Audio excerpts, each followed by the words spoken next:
Meha rêbendanê wek meha bîreveriya hember penceşêra malzarokê tê qebûlkirin û bank tê kirin ku penceşêra malzarokê yek ji wan cûreyên penceşêrê ye ku sadî sad dermankirina wê êdî pêkane û rêbazên pêşî lêgirtinê jî diyar in.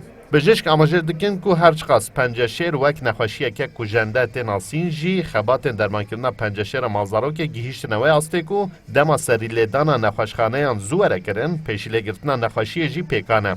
Bijîşka nexweşînên jinan Sabîre Aygün dizanîn ku eger di temenê 11 û 12 de test were kirin, pêkane ku jin bo pêşerojê xwe ji penceşêra malzarokê biparêzin. Penceşera devê malzarokê yek ji penceşera ya rastî jî tekane ew ku em dikarin pêşiya wê sadî sed bigirin beriya ku penceşêr. Perpûnê wê hene, aşiyê wê hene, aşiyê wê derdikevin.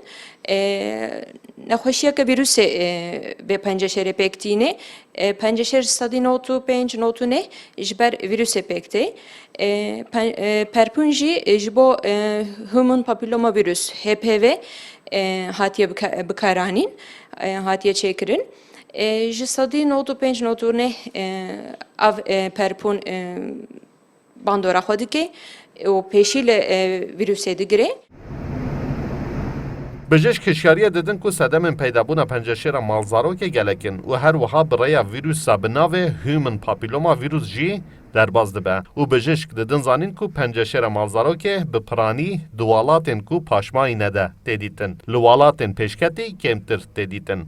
Bijîşka nexweşiyên jinan Fatma Nur Hançer Çaça dibêje giring e ku jin têkiliyên xwe bi bijîşkên xwe re bi rêkûpêk bidomînin û bişewirin. Biz rutin olarak kanser taraması yapıyoruz. Em bi avayeke rêkûpêk testên penceşerê dikin. Pêşniyara me li jinan ev e ku salê carekê testa penceşerê ya malzarokê bikin. Bi taybetî pêşniyara me li jinên ku berzevacê ne ye. Ji ber ku zû pêhesîna ev nexweşiyê gelek giring e. Eger neketibe qonaxa dereng, dermankirin jî pêkane. Li gorî daneyan di nava sedemên mirinên jinan de penceşêra malzarokê di tevahiya cîhanê de di rêza duyem de ye. Li Bakurê Kurdistan û tevahiya Tirkiyeyê de jî di rêza nehem de ye. Dîsa li gorî daneyên rêxistina tenduristiyê ya cîhanê salane 570,000 jin bi penceşêra malzarokê dikevin û bi piranî jî ji ber deregmayînê 311,000 jin jiyana xwe ji dest didin. Mahir Yüksel, Kurdistan 24, Diyarbakır.